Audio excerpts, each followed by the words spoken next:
Hello everyone, welcome to upcoming IAS. So today we will be starting with class 6th polity ncert chapter 1. So this is our first unit. You can look at the small pictures that has been given in the left side. You can pause the video and have a look at it. Okay. So unit 1 is about diversity.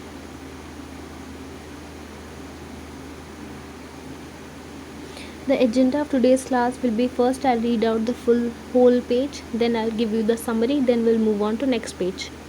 Okay, so let's start. Understanding diversity. Look around you in the classroom. Do you see anyone who looks exactly like you do? In this chapter, you will learn that people are different from each other in many ways. Not only do they look different, but they might also belong to different regional, cultural, or religious backgrounds. These differences enriches our lives in many ways and also make them more fun. All these different people who come from all kinds of backgrounds and belong to all kinds of religions and cultures help to make India so interesting and so diverse. What does diversity add to our lives? How did India become like this? Are all kinds of difference a part of diversity? Can diversity also be a part of unity?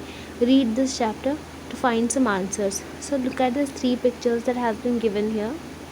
Picture 1, picture 2 and picture 3. You can pause the video and have a look at it.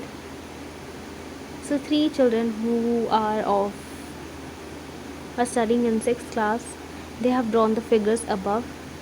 In the right side empty box has been given. This is for the class 6 class students activity. It's meant for them, so we have to skip this portion. Okay, we can easily skip this part.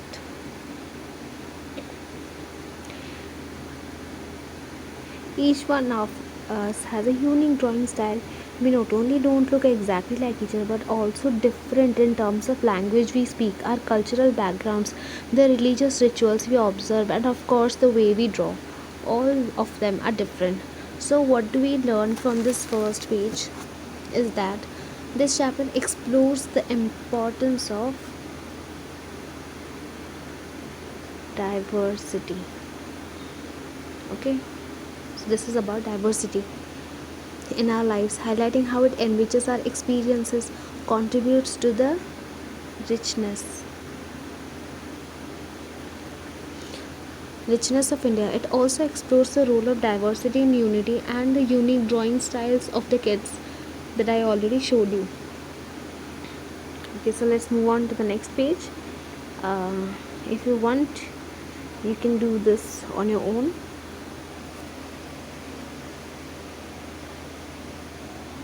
Okay.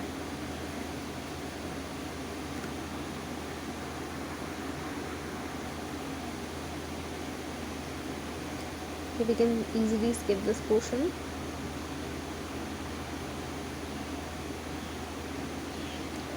Now we'll read about a story where we'll study about two different kind of friends having different background. So do you think it would be easy for someone to make friends? Do you think it would be easy for you to make friends with someone who was very different from you? Read the following story and think about this.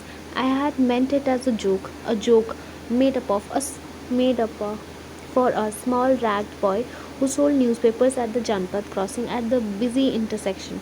Every time a cycle passed, he would run after me holding out the English paper.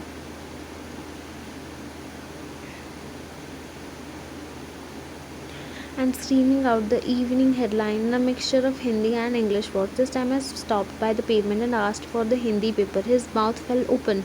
You mean you know Hindi? He asked. Of course, I said as I paid for the paper. Why? What do you think? He paused. But you look so Angrez, he said. You mean you can even read Hindi? Of course I can, I said this time a little impatiently. You can look at the picture given below. This is the kid who sold the newspaper and this is the one who bought the newspaper. So this is a Samir 1, this is a Sameer do. Son, write Hindi. Hindi is one of the subjects I study in school. Subjects? He asked. How could I explain what a subject was to someone who had never been to school? Well, it is something, I began, but the lights changed and the honking behind me grew 100-fold, and I let myself be pushed along with the rest of the traffic. So, what we got to know from the second page? The text encourages students to identify similarities and differences in their social and political life, especially social life, right? Social life. The text encourages students to identify similarities and differences in their social and political life. It suggests that making friends with someone who is very different from you can be challenging. The story of a boy studying newspapers in Hindi demonstrates the difficulty of explaining subjects to someone who has never been to school, obviously.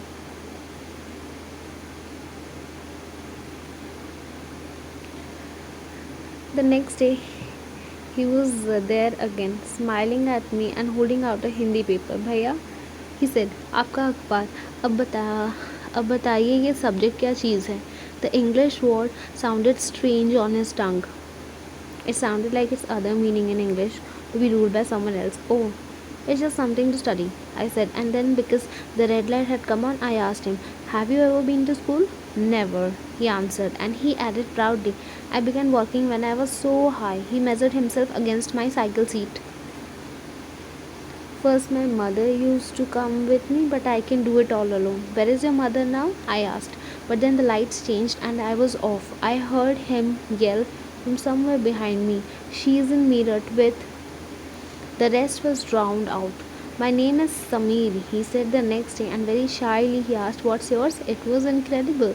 My bicycle wobbled. My name is Sameer too, I said. What? His eyes lit up. Yes, I grinned at him. It's another name for Hanuman's father. You know? So now you are Sameer Ek and I am Sameer Do, he said triumphantly. Means Sameer Ek is the one who is educated and who rides a bicycle and passed the intersection in which Sameer Do sold newspaper every day. He was illiterate also because he didn't have the chance to get education because of his poor economic background. So he said triumphantly. So Sameer Ek was the one who was educated and Hindu. Sameer Do was the one who was Muslim and also was a bit illiterate. Okay, he said triumphantly something like that. I answered and I held out my hand. Haath milao Sameer Do. His hand nestled in mine like a little bird. I could still feel its warmth as I cycled away.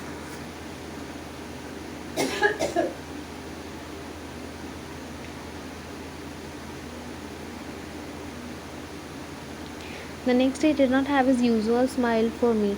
There is trouble in Meerut, he said. Many people are being killed there in the riots. I looked at the headlines. The next day he did not have his usual smile for me. There is a trouble in Meerut, he said. Many people are being killed there in the riots. I looked at the headlines. Communal riots. It blazed. But Sameer, I began. I'm a Muslim, Sameer, he said in answer. And all my people are in Meerut. His eyes filled with tears, and when I touched his shoulder, he would not look up. He was not at the crossing the day after, neither the day after, nor ever again, and no newspaper in English or Hindi. Can you tell me where my Sameer Do has gone? So this was a story by Poili Sengupta. The lights changed. Okay. Name 3 ways in which Sameer Ek and Sameer Do were different. Did these differences prevent them from becoming friends? You can do this exercise and can write the answers of this in the comment section below. So while Sameer Ek is more familiar with English, Sameer Do speaks Hindi. Although they both are more at home in different languages, they still communicated with each other. They made the effort to do so because this was what was important to them. Sameer Ek and Sameer Do also come from different religious and cultural background. While Sameer Ek is a Hindu, Sameer Do is a Muslim. Different religious and cultural backgrounds such as these are an aspect of diversity. So what we got to learn from this fourth page is that both of them are different. Okay, both of them are different due to their diverse religious and cultural background as well as their different occupation. Samir, though, did not attend school as a result of inequality. The caste system and societal norms created a situation of inequalities. Diversity adds to our lives as we may have friends with different background, experiences, and languages.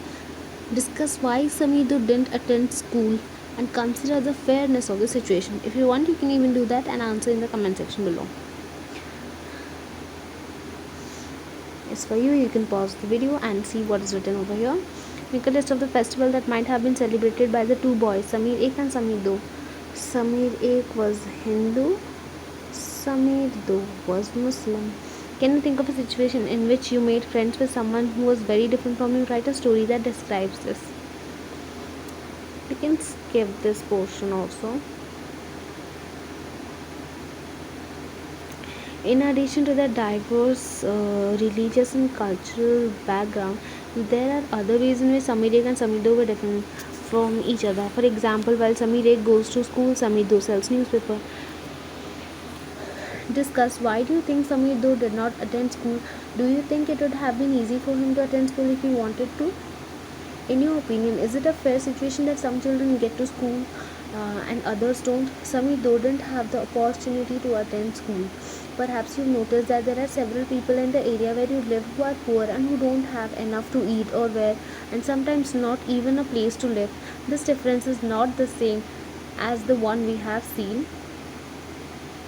earlier.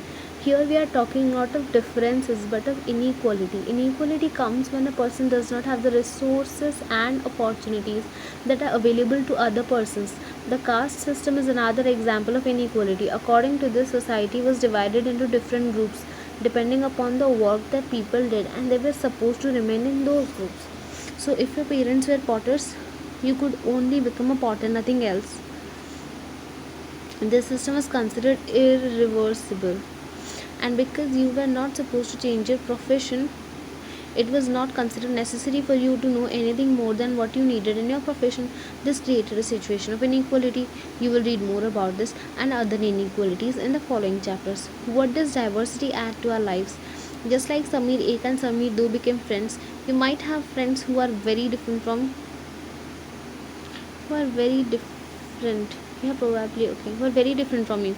You have probably eaten different kinds of food in their home, celebrated different festivals with them, tried out the clothes they wear, and learned some of the languages as well. You can make a list of the food that you have eaten from different parts of India. Make a list of the languages besides your mother tongue that you can speak at least one or two words of.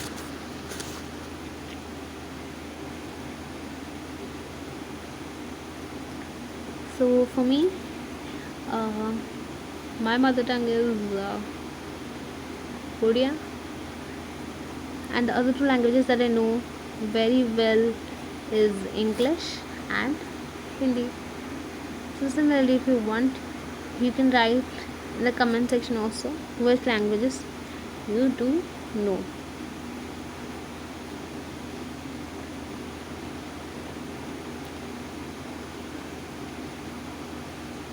So you look at this colorful picture over here.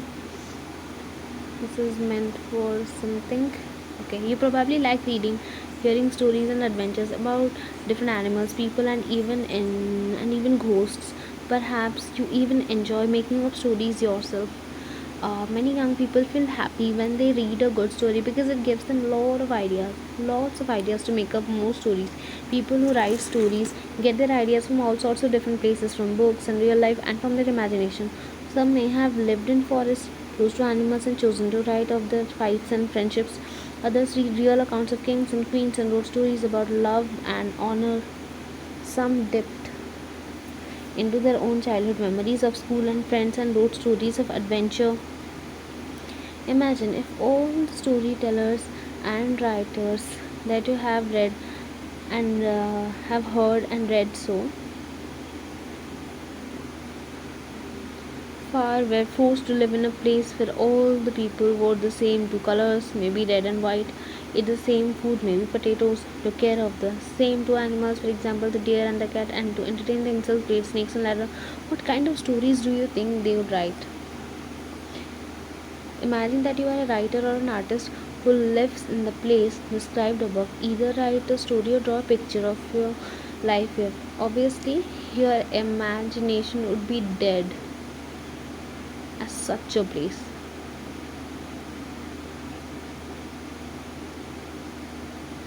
So, diversity acts as spices and salt to our lives, isn't it? Do you think you'd enjoy living in a place like this? Obviously no. There's 5 different things that you'll miss the most if you lived here. Now we are moving on to our main context, diversity in India. India is a country of many diversities. We speak different languages, have various types of food, celebrate different festivals, practice different religions, but actually if you think about it, we do many things that are similar except that we do them in different ways. How do we explain diversity? A little more than 200 years ago, or long before the train, aeroplane, bus, or car become a part of our lives, people travel from one part of the world to another in ships. If you want, you can pause the video and look at this tabular format that's given over here.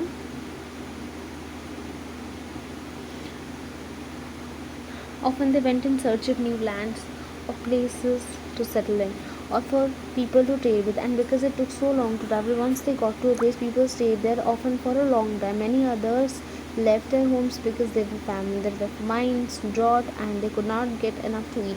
Some went in search of work, while others left because there was a war. Sometimes, as they began to make their homes in new places, people began to change a little, and at other times they managed to do things in the old ways. So the languages, food, music, religions became a mix of old and new. And out of this intermixing of cultures came something new and different. The history of many places shows us how many different cultural influences have helped to shape life and culture there. Thus, regions became very diverse because of their unique histories. Similarly, diversity also comes about when people adapt their lives to the geographical area in which they live. For example, living near the sea is quite different from living in a mountainous area. Obviously, so what you got to know from this page? People who write stories get ideas from various sources, including books, real life, and imagination. India is a country of diversities. So, how many times this term has been written over here?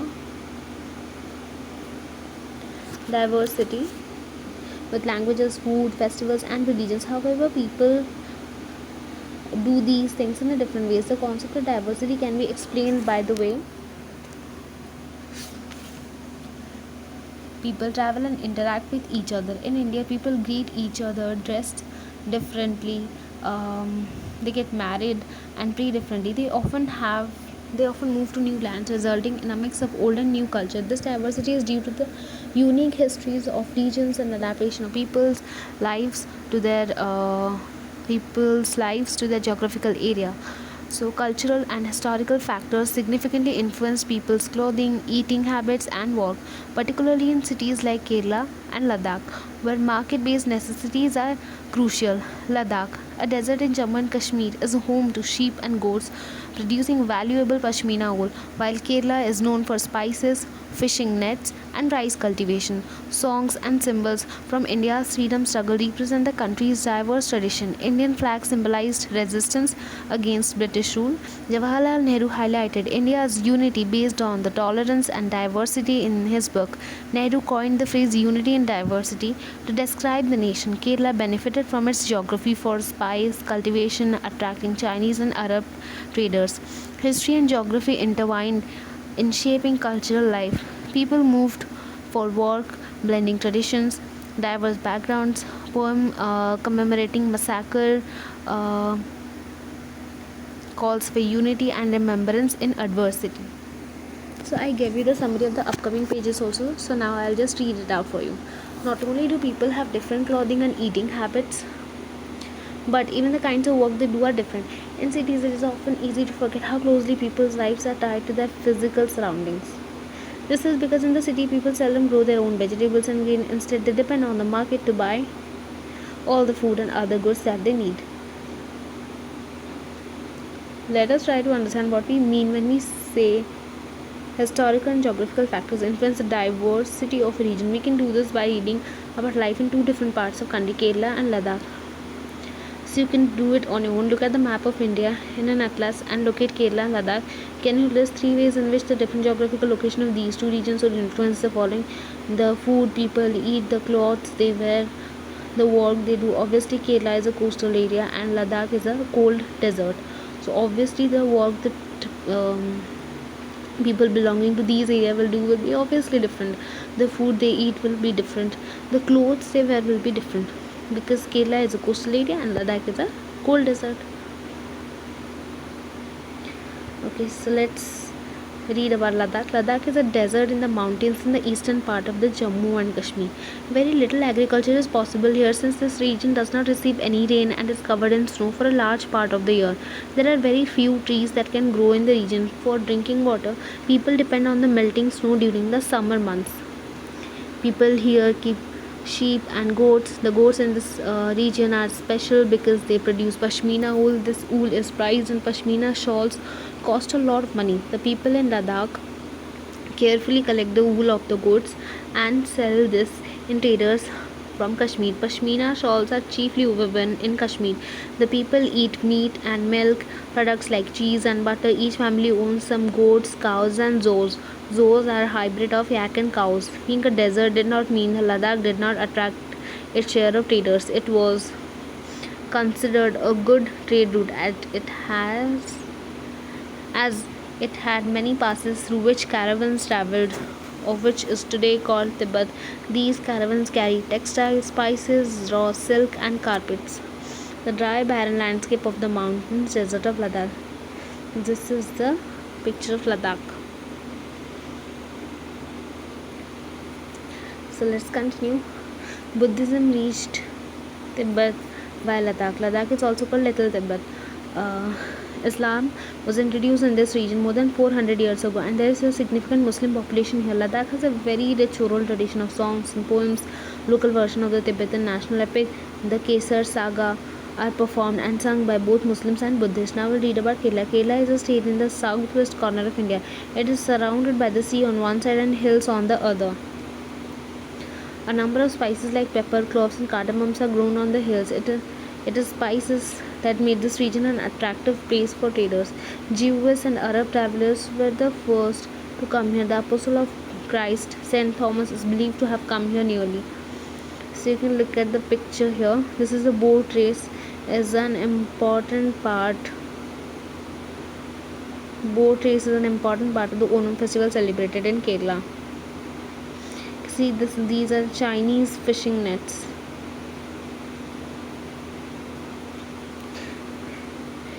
Here women are weaving a pashmina shawl.